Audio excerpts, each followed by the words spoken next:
భారత్ మరియు పాకిస్తాన్ మధ్య ఉద్రిక్తతలు తీవ్రమవుతున్న సమయంలో అమెరికా రంగంలోకి దిగింది. ఇరు దేశాల ఉద్రిక్తతలను తగ్గించుకోవాలంటూ పిలుపునిచ్చింది. అమెరికా విదేశాంగ మంత్రి మార్కో రూబియో, అలాగే భారత విదేశాంగ మంత్రి ఎస్ జయశంకర్, అలాగే పాకిస్తాన్ ప్రధాని షహబాజ్ షరీఫ్లతో బుధవారం విడివిడిగా ఫోన్లో మాట్లాడారు. ఈ సందర్భంగా ఆయన కశ్మీర్లో జరిగిన అమానుషమైన దాడిపై విచారణకు పాకిస్తాన్ సహకరించాలని సూచించారు. ఉగ్రవాదం వ్యతిరేకంగా భారత్ చేసే పోరాటానికి సహకరించే అంకితభావాన్ని పునరుద్ధరించారు.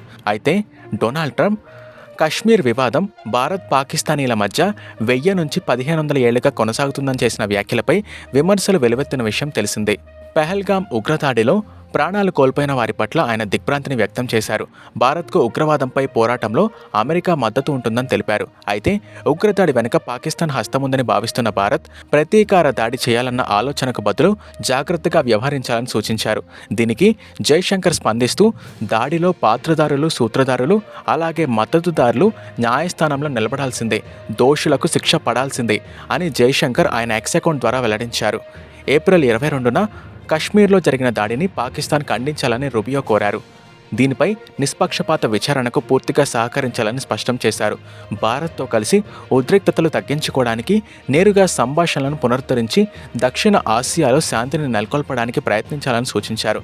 ఈ అమానుష దాడి విషయంలో పాకిస్తానీ అధికారుల సహకారం చాలా అవసరం అని అమెరికా స్టేట్ డిపార్ట్మెంట్ ప్రతినిధి టామీ బ్రూస్ చెప్పారు. పెహల్గామ్ దాడిని అమెరికా అధ్యక్షుడు డొనాల్డ్ ట్రంప్ మరియు ఉపాధ్యక్షుడు తీవ్రంగా ఖండించారు.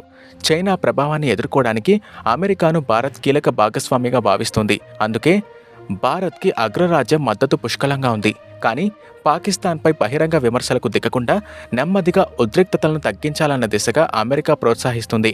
ఒకప్పుడు అమెరికాకు పాక్ మిత్రదేశం అయిన 2021లో ఆఫ్ఘాన్ నుంచి నాటో బలగాలు వెనక్కి వెళ్లిన తర్వాత దాని ప్రాధాన్యత తగ్గింది.